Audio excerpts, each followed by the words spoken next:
प्राचीन भारतीय इतिहास के साहित्यिक स्रोत। संगम साहित्य में काव्य 30,000 पंक्तियों में है, जो 8 एद टूटकय अर्थात 8 संकलनों में विभक्त है।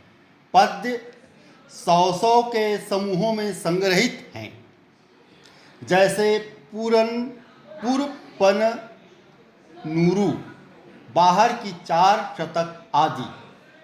मुख्य समूह 2 हैं, पटी नेडिकल कणकु 18 निम्न संग्रह और पट्टू 10 गीत। पहला दूसरे से पुराना माना जाता है, इसलिए लौकिक इतिहास के लिए महत्वपूर्ण समझा जाता है। संगम ग्रंथ बहुस्तरीय हैं, परंतु संप्रति शैली और विषय वस्तु के आधार पर उसका स्तर निर्धारण नहीं किया जा सकता है। इनके स्तरों का पता सामाजिक विकास की अवस्थाओं के आधार पर ही लगाया जा सकता है। संगम ग्रंथ वैदिक ग्रंथों से खासकर ऋग्वेद से भिन्न प्रकार के हैं। संगम ग्रंथ जो हैं वैदिक ग्रंथों में विशेषकर ऋग्वेद से भिन्न प्रकार के हैं। ये धार्मिक ग्रंथ नहीं हैं। संगम ग्रंथ साहित्यिक ग्रंथ हैं, ये धार्मिक ग्रंथ नहीं हैं। इनके मुक्तकों और प्रबंध काव्यों की रचना बहुत सारे कवियों ने की है, जिनमें बहुत से नायकों, वीर पुरुषों और नायिकाओं का गुणानुवाद है।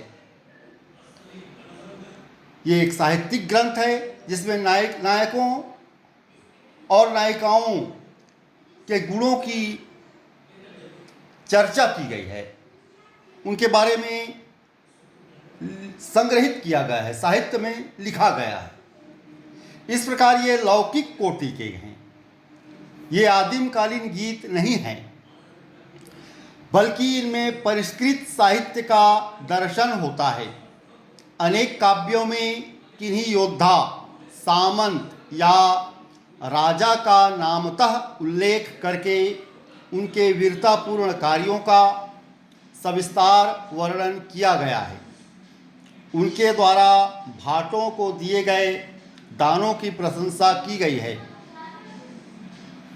ये काव्य दरबारों में पढ़े जाते होंगे। चूंकि ये संगम ग्रंथ के काव्य नायक नायिकाओं की प्रशंसाओं से, गुणानुवादों से भरे पड़े हैं, तो ये दरबारी काव्य हो सकते हैं, ऐसा माना जाता है। ये काव्य दरबारों में पढ़े जाते रहे होंगे। इनकी तुलना होमर युग के वीर गाथा काव्यों से की जा सकती है, क्योंकि इनमें भी युद्धों और योद्धाओं के एक वीर युग का चित्रण है। होमर युग में योद्धाओं के वीर युग का चित्रण है, इसलिए इसकी साम्यता, संगम साहित्य की साम्यता होमर युग के युद्धों और योद्धाओं से की जा सकती है। इन ग्रंथों का उपयोग ऐतिहासिक प्रयोजन से करना आसान नहीं है। शायद इन काव्यों में उल्लिखित व्यक्तिवाचक नाम, उपाधि, वंश, क्षेत्र, युद्ध आदि आंशिक रूप से यथार्थ हैं। संगम ग्रंथों में उल्लिखित चेर राजाओं के नाम दानकर्ता के रूप में ईसा की पहली और दूसरी सदी के दान पत्रों में भी आए हैं। संगम ग्रंथों में बहुत से नगरों का उल्लेख मिलता है। इनमें उल्लिखित कावेरी पट्टनम का समृद्धिपूर्ण अस्तित्व पुरातात्विक साक्ष्य से समर्थित हुआ है। इनमें यह भी बताया गया है कि यवन लोग अपने अपने पोतों पर आते, सोना देकर गोल मिर्च खरीदते और स्थानीय लोगों को सूरा सुंदरी पहुंचाते थे। यह व्यापार हम केवल लैटिन और ग्रीक लेखों से ही नहीं बल्कि पुरातात्विक अभिलेखों से भी जानते हैं। इसके प्रमाण पुरातात्विक अभिलेखों से भी मिल जाते हैं।